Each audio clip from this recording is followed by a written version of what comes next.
lihat niat jahatnya, lihat mens reanya, lihat tindakannya memang memenuhi kualifikasi atau tidak gitu.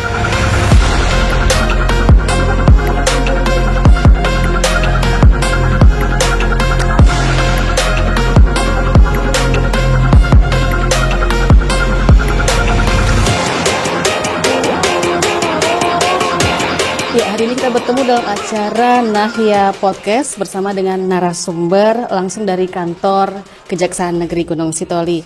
Bersama Kepala Kejaksaan Negeri Gunung Sitoli, Bapak Parada Situmorang SHMH. Selamat pagi, Pak. Pagi. Ya, apa kabar hari ini, Pak? Baik, luar biasa. Syukur, alhamdulillah ya. Ini ada salam kejaksaannya dulu nggak gitu, Pak? Kalau di Kejaksaan Negeri Gunung Sitoli, salamnya itu siga. Siga gitu ya. Oke, baik. Nah, ini kan ngomong-ngomong terkait dengan topik kita di pagi hari ini gitu, Pak ya. Ini sih sebenarnya kalau diomongin secara serius gitu ya, karena terkait dengan penanganan korupsi gitu. Apalagi yang menanganinya kan Kejaksaan Negeri di Gunung Sitoli khususnya. Ini gimana ceritanya gitu, Pak? Untuk penanganan korupsi yang dilakukan oleh Kejaksaan Negeri Gunung Sitoli selama ini. Ya, terima kasih. Jadi memang sesuai dengan undang-undang kewenangan Kejaksaan Republik Indonesia, dalam hal ini kita di Satuan Kerja Kejaksaan Negeri Gunung Sitoli itu ada kewenangan melakukan penyidikan, penuntutan dan eksekusi khusus perkara tindak pidana korupsi.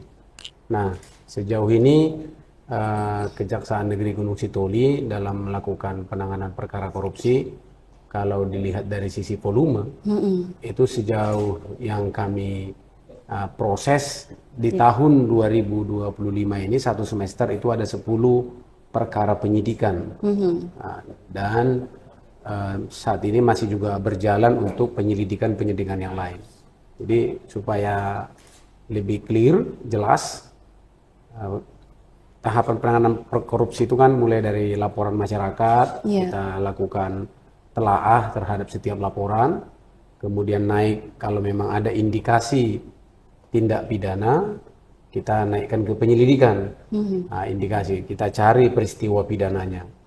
Kemudian dari hasil olahan atau proses di penyelidikan itu, kalau memang kita temukan ada peristiwa pidana, ada dugaan tindak pidana korupsi, lebih jelas, baru kita naikkan ke tahap penyidikan. Nah, sejauh ini penyidikan kita itu 10 perkara untuk Kejaksaan Negeri Gunung Sitoli.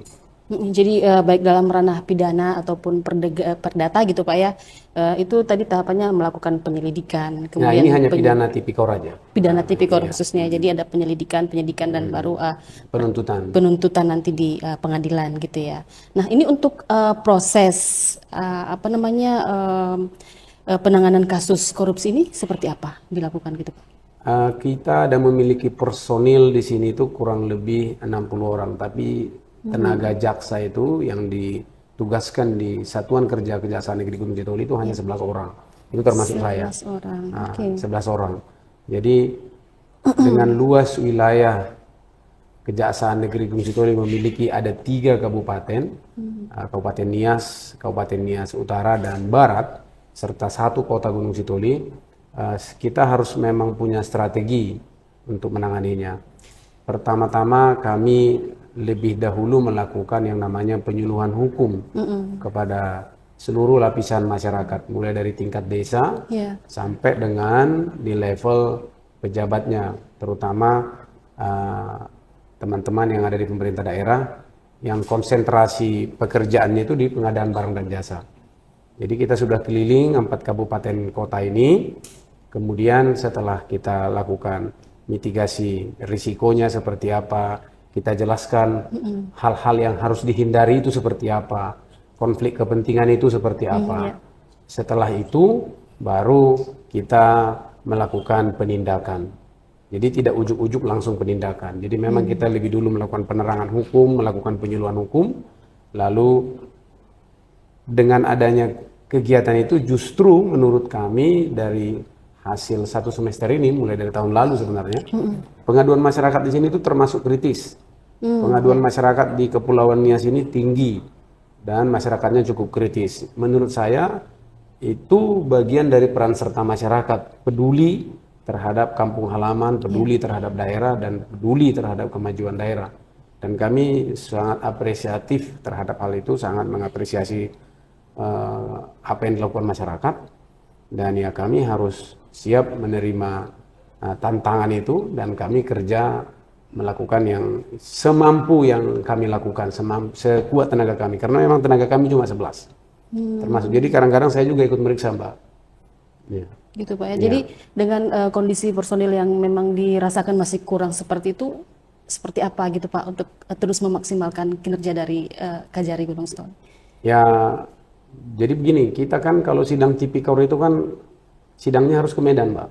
Sidang harus ke Medan di pengadilan tipikor di Pengadilan Negeri Medan. Ya, kita harus bagi personil. Ada yang stay khusus menangani perkara di Medan, ada yang bagian penerangan dan penyuluhan hukum, ada juga yang bagian penindakan. Jadi sejauh ini menurut hemat kami, kolaborasi kami masih bisa dengan tenaga 11 orang ini, dan masih cukup lah kira-kira begitu. Nah, ini kan tadi sudah disampaikan Pak, ada kewenangan yang dilakukan oleh Kejari ya dalam menerima laporan pengaduan dari masyarakat. Nah, ini dalam proses seperti ini Kejarinya juga bekerja sama dengan pihak mana saja gitu Pak? Kami harus membangun komunikasi dengan seluruh stakeholder yang ada di kepulauan ini, termasuk juga sampai ke Medan, ke pimpinan. Kami selalu meminta arahan, petunjuk kepada pimpinan di Kejaksaan Tinggi, bahkan sampai ke Kejaksaan Agung. Secara berkala juga kita membuat laporan dan minta arahan bagaimana supaya tidak ada salah prosedur dalam penanganan perkara. Dan kita sangat hati-hati untuk itu, supaya tidak terkesan menjolimi orang, supaya terkesan tidak bahwa kita ini membabi buta seperti itu, tidak. Jadi kalau dari sisi strategi, kami juga membangun komunikasi dengan teman-teman di kepolisian, di TNI, kemudian di pemerintah daerah. Jadi memang kata kuncinya itu adalah di penyuluhan dulu, pendekatan dulu, bahwa kami siap bermitra sehat dengan seluruh stakeholder yang ada di jajaran pemerintahan yang menjadi satuan kerja kami, wilayah hukum Kejari Gunung Sitoli. Tetapi ya kadang-kadang, mau dibilang bukan kadang-kadang juga sih ya, memang masyarakat kita sangat kritis gitu. Jadi kalaupun kami sangat terbantu dengan laporan-laporan yang masuk dari masyarakat, sangat terbantu. Dan yang rata-rata kami tangani saat ini tuh adalah memang seluruhnya adalah laporan masyarakat. Jadi sebenarnya kami dikasih target itu hanya 3 penanganan perkara. 1 tahun. Gitu. 1 tahun tuh hanya 3 kami dikasih target kalau menurut anggaran yang tersedia. Tapi ternyata gitu Pak. Karena pengaduan banyak, dan ini pun masyarakat masih banyak mengeluh, Mbak. Laporan kami kok lambat sekali ditindaklanjuti. Kenapa tidak ada progres dari penanganan perkara kami? Dan menurut kami itu bagian dari bunga-bunga atau semacam apa ya? Ya mungkin bagian dari negara demokrasi. Menurut kami ya oke-oke aja lah. Tapi cepat atau lambat kami pasti masuk ke setiap telahan, setiap laporan yang akan kami kerjakan. Artinya meskipun hanya diberikan katakanlah hanya 3 laporan per tahun, namun karena begitu penanganan perkaranya begitu Pak ya, 3 per tahun, namun karena banyaknya pengaduan dari masyarakat, dan itu memang juga harus diterima begitu ya oleh Kejari Gunung Sitoli untuk menjalankan kewenangannya begitu dalam menangani perkara ya. Nah, tapi kan khusus tipikor tipikor, ini iya Pak, betul. Ini pastinya juga kan dalam penanganan sebuah perkara ini memang seperti yang Bapak sampaikan ya, tidak semulus ya yang dibayangkan gitu, diselidiki kemudian juga dituntut. Tapi kan ini pasti juga ada tantangannya gitu Pak. Ya itu seperti apa yang tantangannya adalah kami dibebankan oleh negara, dalam hal ini dibebankan oleh pimpinan untuk pemulihan aset atau pengembalian kerugian keuangan negara. Itu tantangannya. Jadi kami harus juga berkomunikasi dengan stakeholder lain, yaitu misalnya dalam hal penelusuran aset. Kami tidak bisa bekerja sendiri. Kami harus dibantu, misalnya kami sering berkomunikasi dengan BPN, kami berkomunikasi juga dengan Samsat, kami juga berkomunikasi dengan bank-bank, seperti apa aset dari setiap orang yang sudah kami buat tersangka begitu. Jadi tantangannya itu adalah kita nggak, kalau perintah pimpinan itu begini, jangan hanya memenjarakan orangnya, tapi kalau bisa dan harus dimaksimalkan pengembalian kerugian negaranya itu juga harus maksimal gitu. Jadi nggak hanya melulu memenjarakan orang, bukan itu tujuan utama, tapi harus ada negara diuntungkan dengan kembalinya aset seperti itu. Itu tantangannya yang paling berat di situ, mencari aset tracing. Iya. Nah, tadi juga sudah sempat disampaikan gitu Pak ya, bahwa dengan personel Kejari yang ada saat ini bisa kebayang juga gitu Pak ya, dengan jumlah personil yang ada, jaksa yang ada, kemudian dibandingkan dengan jumlah kasus korupsi yang harus ditangani, itu seperti apa? Intinya bukan ya jangan menyerah aja gitu, artinya jangan mengeluh kira-kira begitu, karena memang ya pimpinan nggak boleh bilang kita mengeluh, artinya semampu yang bisa dilakukan, harus punya strategi dalam membangun penanganan perkara. Jadi makanya tidak semudah yang dibayangkan oleh pelapor misalnya. Kalau masyarakat itu misalnya kalau bisa kan begitu dilaporin, kalau bisa langsung kita proses, ditangkap orangnya, kan tidak seperti itu juga. Kira-kira begini, contoh sederhana itu Mbak gini, kalau ada laporan dana desa dari masyarakat, tidak ujuk-ujuk kami langsung bisa masuk. Setidak-tidaknya kan kami harus berkomunikasi dulu dengan inspektorat daerah setempat. Bagaimana seharusnya penanganan dana desa ini. Nah, dari hasil LHP atau laporan hasil pemeriksaan inspektorat itu nanti kami tindak lanjuti. Karena itu memang ada MOU-nya antara Jaksa Agung, Kapolri dengan Mendagri khusus tentang dana desa, ada spesifiknya. Bahkan Jaksa Agung itu berkali-kali menekankan kepada kami secara sumber daya manusia, perangkat desa itu kan tidak mumpuni untuk mengelola uang sebenarnya. Jadi harus memang diutamakan pembinaannya. Lihat niat jahatnya, lihat mens reanya, lihat tindakannya memang memenuhi kualifikasi atau tidak gitu. Nah, dari hal itulah kami beranjak untuk hati-hati. Ini yang paling sederhana nih yang perlu kami sampaikan, tantangan strateginya gitu. Yang kedua, bahwa apakah kami alergi tangani dana desa? Tidak juga, tidak juga. Kami satu semester ini dari Januari sampai ke bulan Juni, kami sudah menangani 3 perkara dana desa yang dari hasil kerjasama kami bersama inspektorat, dominan dana desanya itu fiktif. Fiktifnya seperti apa? Contoh, dia pengadaan ketahanan pangan hewan misalnya, yang harusnya dibagi-bagikan ke penerima manfaat warganya. Tapi ternyata uangnya tidak diserahkan, bibit hewannya pun tidak diserahkan, lalu pertanggungjawabannya menjadi ada, ini fiktif. Itu salah satu contoh. Bahkan ada kepala desa yang menggunakan dan bendaharanya itu menggunakan dana desa itu bayar OVO, judi online, ada Mbak, ada. Jadi hal-hal unik seperti itu dan perilaku-perilaku seperti itu tentu kami tidak kasih mundur lah begitu. Setelah komunikasi dengan inspektorat, kami tindak lanjutin dan alhamdulillah hari ini perkaranya sudah berjalan di Pengadilan Tipikor Medan. Nah, jadi memang dari sisi hal seperti itu, karena kan jarak antar kota seperti Lahemi ke Lotu misalnya atau ke Gide kan lumayan jauh, jalannya juga berat. Nah, memang harus berkomunikasi efektif dengan pihak-pihak inspektorat, khususnya dana desa Mbak ya, itu khusus tentang dana desa. Nah, yang lain strateginya adalah berkomunikasi juga dengan kepala daerah. Bagaimana komunikasinya?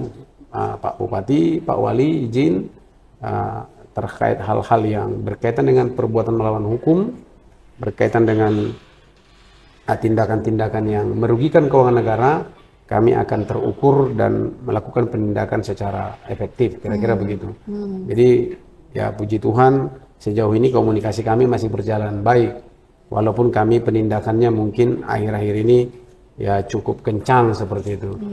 Seperti itu dia. Oke, baik. Nah ini kan untuk mendukung apa yang sudah dilakukan oleh Kejari begitu Pak ya. Gimana nih Bapak melihat kalau misalnya untuk pelatihan ataupun misalnya pengembangan profesionalis bagi jaksa misalnya, utamanya dalam menangani kasus korupsi seperti ini, Pak? Kami sering mendapat pendidikan atau semacam kursus singkat secara virtual, Mbak, jaksa-jaksa kami. Jadi kami sering mendapat arahan, diberi materi seperti kemarin kami ada dapat arahan dari banyak dosen.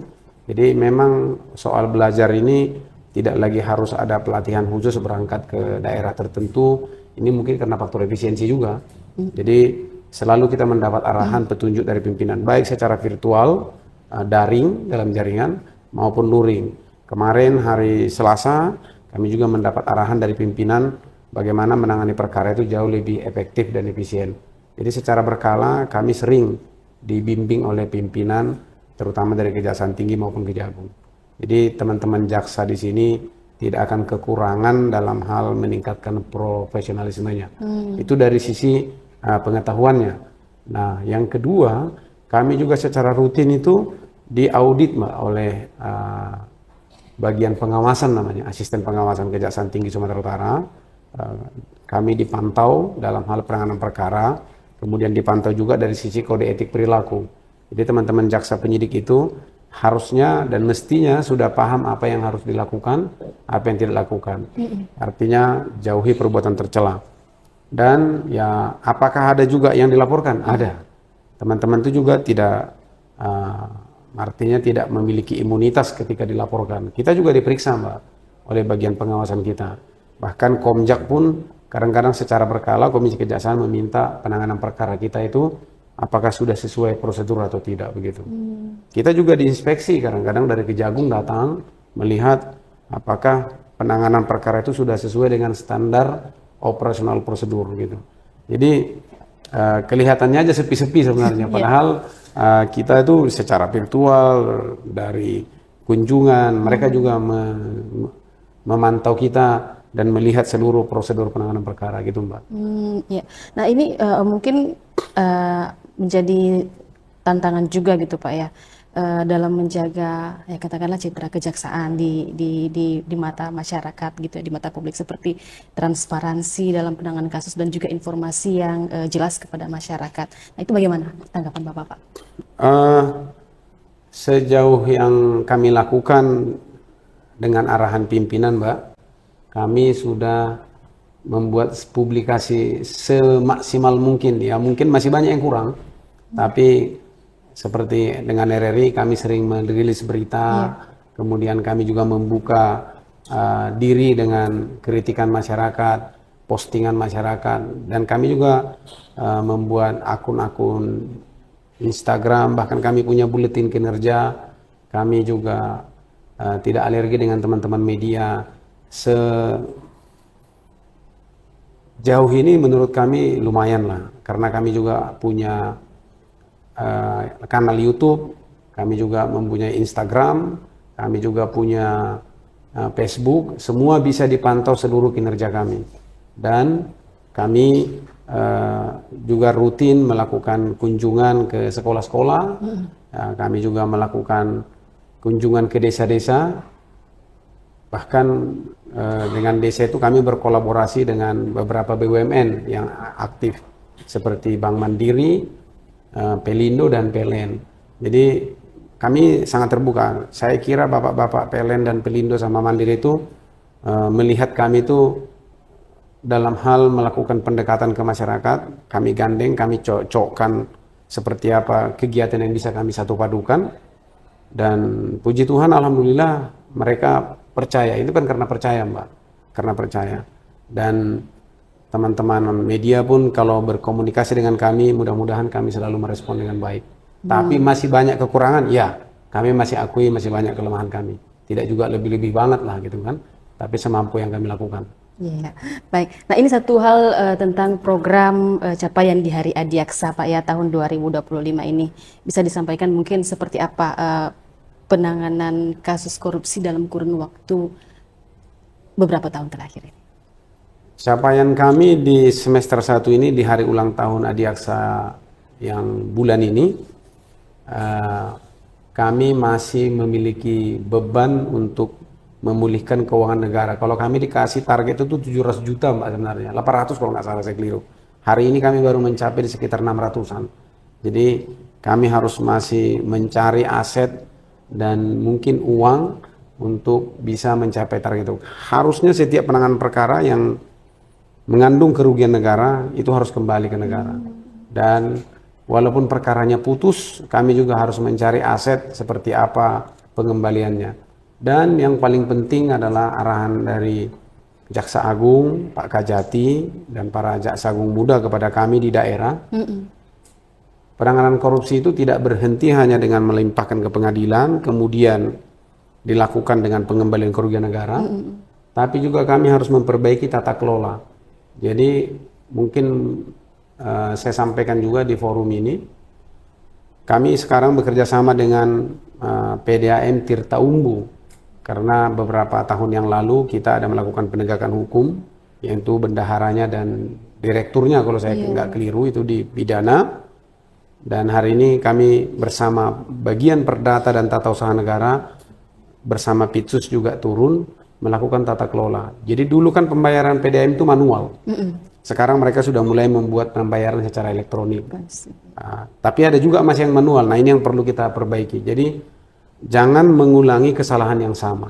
Itu kira-kira tata kelola yang diarahkan pimpinan kepada kami. Jadi di mana kelemahan dari sisi penggunaan uang di tahun yang lalu, kami harus memperbaikinya tentu berdasarkan dengan SOP yang mereka bangun, setidaknya ya good corporate governance lah. Jadi jangan mengulangi kesalahan yang sama, kira-kira begitu.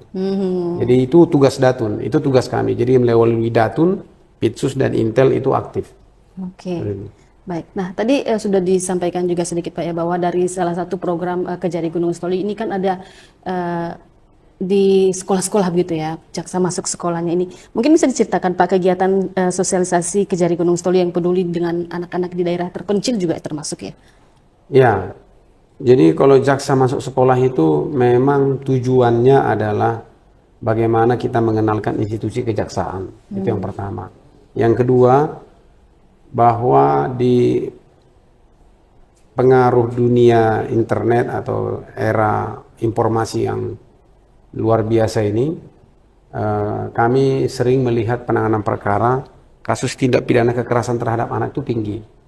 Kemudian selain itu bullying juga atau semacam perundungan itu juga sering muncul di sekolah-sekolah. Seperti baru-baru ini kami ada menangani perundungan terhadap anak yang tindak pidananya itu sampai harus ke pengadilan. Dan saat ini sudah diputus walaupun kami masih upaya hukum. Kemudian kenapa kami masuk ke sekolah-sekolah ini? Bahwa memang membentuk kepatuhan hukum itu jauhi dengan jargon jauhi hukuman, kenali hukum, jauhi hukuman itu mulai harus dari sekolah. Bahkan ke level SD pun kami masuk, Mbak. Ke level SD masuk. Jadi khusus untuk SD ini memang kami pilih daerah yang daerah-daerah tipologi desanya itu sangat tertinggal. Jadi seperti kemarin sekitar 2 minggu yang lalu kami masuk ke desa Balale, Tobaa di Kabupaten Nias, Kecamatan Bolato. Akses ke sana itu listrik tidak ada, jalan sangat sulit, dan sumber daya airnya, air bersihnya juga sangat terbatas. Kami hadir di sana bersama-sama dengan Pelindo dan PLN melihat bagaimana kondisi daerah itu. Dan kami ada bagi-bagi sepatu, kami ada juga kasih makanan bergizi kepada anak-anak itu, ya bagian dari apalah, peduli terhadap anak-anak bangsa lah. Dan memberi mereka motivasi, semangat untuk terus belajar walaupun dengan segala keterbatasan yang ada. Saya kira pemerintah daerah kita harus fokus terhadap pembinaan SDM. Itu yang kami soroti terutama di Kepulauan Nias, khususnya SD, SMP begitu, dan sampai SMA lah begitu. Tapi khusus untuk SD memang anak-anak kita ini masih banyak ke sekolah. Menurut amatan kami ke sekolah itu nggak pakai sepatu, Mbak. Dan sepatunya juga ya menurut kami itu satu sepatu ini kan anak itu perlu sehat, karena tantangan kita di kepulauannya stunting tinggi. Jadi kami melihatnya, kami ambil bagian, kami turut serta ya menghadirkan sepatu yang layak lah buat anak-anak kita di sini. Dan ke SMP juga kami masuk bulan awal tahun kami ke Manrehe Utara. Itu juga luar biasa, agak di atas berbukit daerahnya. Akses sekolahnya juga cukup rumit. Kami hadir bersama PLN di sana, memberi mereka juga motivasi. Jadi memang kami sengaja memilih daerah-daerah tipologi desanya yang tertinggal ataupun sangat tertinggal. Jadi kami hadir tidak hanya di penegakan hukum, kami tidak hanya hadir di penindakan, di penyuluhan, tapi kami hadir juga memberi motivasi dan semangat buat anak-anak kita, adik-adik kita di SD, SMP, dan SMA. Gitu. Baik. Nah, ini satu hal Pak juga yang terkait dengan bantuan hukum yang diberikan oleh kejaksaan melalui program Jaksa Menyapa Mozago Banua itu kepada kepala desa itu seperti apa Pak selama ini? Nah, itu gandengannya tadi Jaksa Mozago Banua itu replikasi dari Jaksa Garda Desa. Jadi Jaksa Agung itu ada mengeluarkan surat panduan atau surat perintah kepada seluruh kejaksaan negeri melakukan pengawalan terhadap dana desa, Mbak. Jadi namanya Jaksa Garda Desa. Ini dikomandoi oleh Pak Jamintel, Jaksa Agung Muda Intelijen.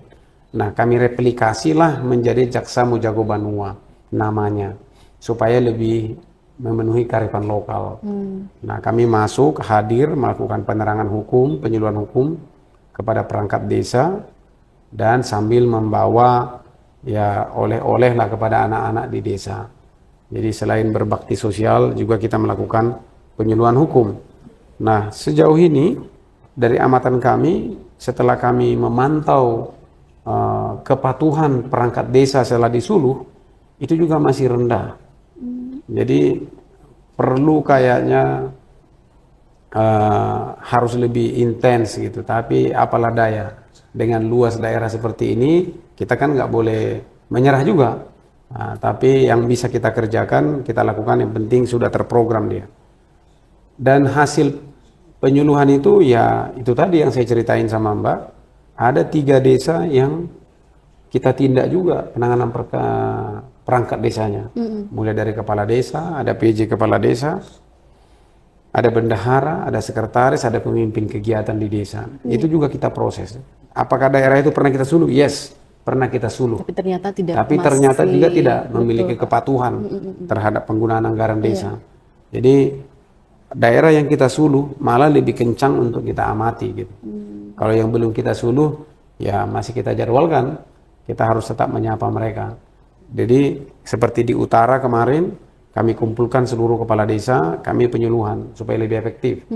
Di Nias Induk juga kami kumpulkan bersama Pak Bupati, kita suluh supaya efektif.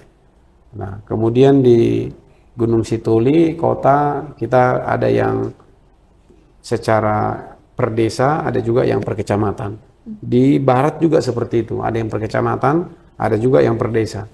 Jadi percayalah, kami turun bukan hanya untuk melakukan penyuluhan, setelah itu kami akan evaluasi penggunaan dana desanya.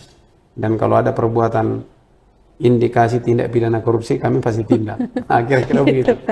Nah, kalau misalnya dana yang dikorupsikan itu Pak oleh seorang tersangka itu misalnya dikembalikannya, nah ke kas daerah atau kas negara gitu ya Pak ya, apa ada keringanan hukuman juga begitu Pak bagi mereka atau seperti apa itu? Ya, kalau dia dengan sukarela mengembalikan kerugian keuangan negara yang diambil secara tidak patut tadi, artinya yang melawan hukum, tentu kita memiliki pertimbangan bahwa kita tidak akan memberikan hukuman yang terlalu tinggi sebenarnya, karena memang ada pedoman dari Kejaksaan Agung bagaimana cara menerapkan tuntutan kepada orang yang sudah telah mengembalikan kerugian negara. Ada juga penerapan tuntutan kepada orang yang tidak mengembalikan kerugian negara. Ada bedanya gitu Pak. Semua beda. Jadi semua kita punya pedoman, ada tolok ukurnya semuanya.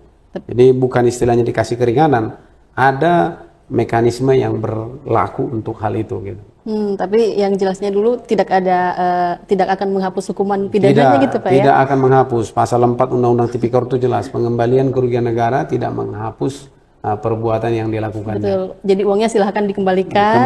Gitu, penindakannya tetap jalan. Iya, itu hanya untuk memulihkan kerugian keuangan negara. Iya, begitu ya. Oke, baik Pak, satu lagi tadi mungkin ini dari mungkin dari Kejari Gunung Stoli atau Kejari secara umum ya, memang untuk penanganan sebuah kasus itu masih ada yang dinamakan dengan restoratif justice ya. Nah mungkin itu bisa disampaikan juga Pak untuk kasus-kasus yang seperti apa yang bisa ditangani secara RJ itu Pak. Kasus mengenai program restoratif justice ini adalah program Jaksa Agung yang dikomandoi langsung oleh Pak Jaksa Agung Muda Tindak Pidana Umum.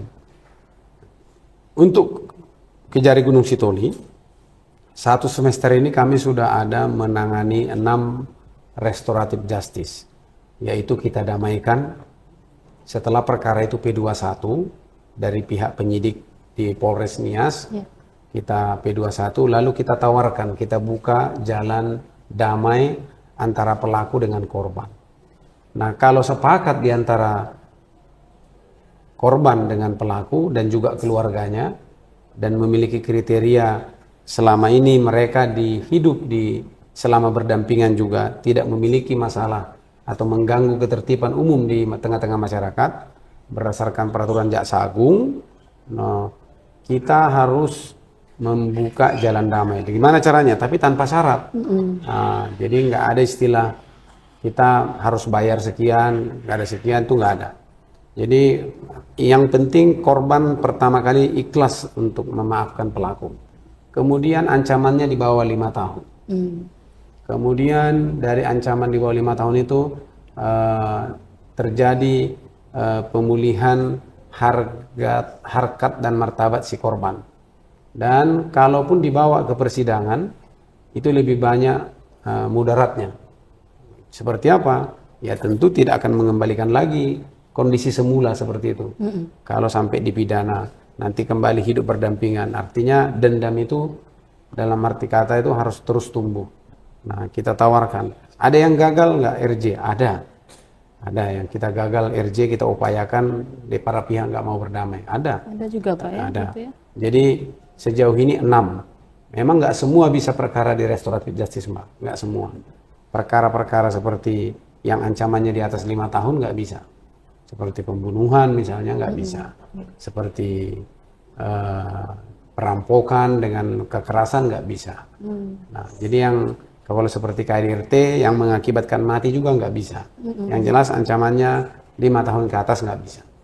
Jadi kriterianya di situ. Jadi rigid ya. Dan kita dalam mengajukan permohonan itu, kita harus paparkan juga di hadapan pimpinan. Mulai dari Kejaksaan Tinggi melakukan penilaian. Kalau Kejaksaan Tinggi melihat bahwa ini layak diajukan ke Jampidum, Jaksa Agung, untuk di-RJ-kan, nanti persetujuan Jaksa Tinggi. Kemudian kita paparan langsung di hadapan Jampidum dan para direktur secara virtual biasanya. Kalau memang mereka nilai layak untuk dihentikan penuntutannya karena korban sudah memaafkan dan pelaku juga menyadari kesalahannya, baru diputus. Jadi tahapannya lumayan panjang. Iya, jadi tidak semudah gitu Pak ya, meskipun Tidak sudah mudah, tidak mudah. gitu ya. Tidak mudah. Jadi memang ada aturan-aturan mainnya di peraturan Jaksa Agung tentang restoratif justice. Oke, baik. Satu hal terakhir Pak, ini terkait juga dengan fungsi Kejari dalam memaksimalkan penanganan kasus. Ya, ini kan ke depan nanti ada banyak nih keuangan negara yang disalurkan ke masing-masing desa. Misalnya dana desa yang akan disalurkan modalnya melalui Koperasi Merah Putih. Nah, ini seperti apa nanti pengawasan yang akan dilakukan dari Kejaksaan, Pak? Kami sudah berkomunikasi langsung dengan seluruh kepala daerah yang menjadi wilayah hukum kami, Mbak, terkait Koperasi Merah Putih dan dana desa. Kami tetap mengawasinya secara maksimal. Kami juga akan melakukan komunikasi juga secara intens. Apa yang sudah kami lakukan beberapa tahun terakhir, setahun terakhir ini, yaitu membangun komunikasi dengan kepala desa. Kemudian kami juga sudah MOU dengan kepala desa, terutama di Kabupaten Nias dan Nias Utara. Kami sudah komunikasi, itu bagian dari cara kami membina penggunaan dana desa. Dan mengenai Koperasi Merah Putih, kami juga sudah ingatkan kepada seluruh kepala daerah agar hati-hati dalam proses penentuan seperti apa penggunaan bisnisnya seperti apa yang mau dibangun di oleh Koperasi Merah Putih ini, khusus Kepulauan Nias ya. Jadi kami pernah menganjurkan kepada Pak Bupati, ada 2 bupati yang kami sarankan, bahwa Koperasi Merah Putih ini kan memang perintah dari Jakarta itu, dari Kementerian Koperasi itu, seluruh desa harus ikut. Membentuk, iya. Nah, tapi kami bilang, tolong fokus Pak Bupati kepada desa-desa yang tipologinya berkembang, desa maju. Kalau desa sangat tertinggal dan tertinggal, sebaiknya kita awasi lebih ketat. Kita harus lebih melotot kepada yang tipologi desanya sangat tertinggal dan tertinggal. Kalau berkembang, mungkin kita bisa seleksi, saya bilang. Desa maju sama desa mandiri, itu mungkin bisa kita sedikit longgar dalam hal pengawasan, karena secara SDM dan perangkat mereka sudah lebih layak. Tapi kalau tipologi desa sangat tertinggal, dan desa tertinggal, kita harus melotot. Bila perlu Pak Bupati selaku pembina di level atas untuk kabupaten harus terus-menerus melakukan pengawasan secara berkala, saya bilang. Jadi itu bagian dari komunikasi kami dalam pengawasan Koperasi Merah Putih maupun dana desa. Kami terus berkomunikasi, Mbak. Harapannya kan dari Pak Presiden, dari Menteri, Koperasi Merah Putih ini harus memberikan dampak positif terhadap peningkatan ekonomi di level desa. Nah, tapi kadang-kadang kan kita juga harus melihat bahwa nggak semua orang punya niat yang sama. Tidak semua perangkat desa itu memiliki cara berpikir yang sama bagaimana memanfaatkan, mengelola, mengurusi Koperasi Merah Putih. Nah, ini yang menjadi tugas berat kita bersama kayak ini, Mbak. Mbak pun nanti kalau bisa kita tengok-tengok juga. Mudah-mudahan nggak ada yang menyimpang. Mudah-mudahan nggak ada yang salah. Baik, satu hal mungkin terakhir Pak, ini untuk pesan-pesan juga kepada masyarakat untuk bersama-sama membantu peran kejaksaan dalam penanganan korupsi ini. Harapan kami masyarakat jangan pernah menyerah, jangan pernah putus asa kalau laporannya belum ditindaklanjuti. Kami pasti proses, kami pasti tindak lanjuti, tapi memang tidak semua bisa dibawa ke persidangan. Tidak semua bisa harus dilimpahkan ke pengadilan dan berujung dengan pemenjaraan, pidana penjara. Ada hal-hal yang harus penuh dengan pertimbangan dan kehati-hatian, seperti itu. Karena memang eranya sekarang selain penindakan, juga pemulihan kerugian keuangan negara. Itu yang paling penting. Nah, supaya nggak rugi kali negara kita ini kayaknya. Itu dia. Oke, baik Pak, terima kasih sudah hadir di Nahya Podcast. Terima kasih. Informasinya juga yang sudah disampaikan kepada masyarakat. Selamat melanjutkan aktivitas di hari ini. Sampai jumpa di lain waktu. Terima kasih.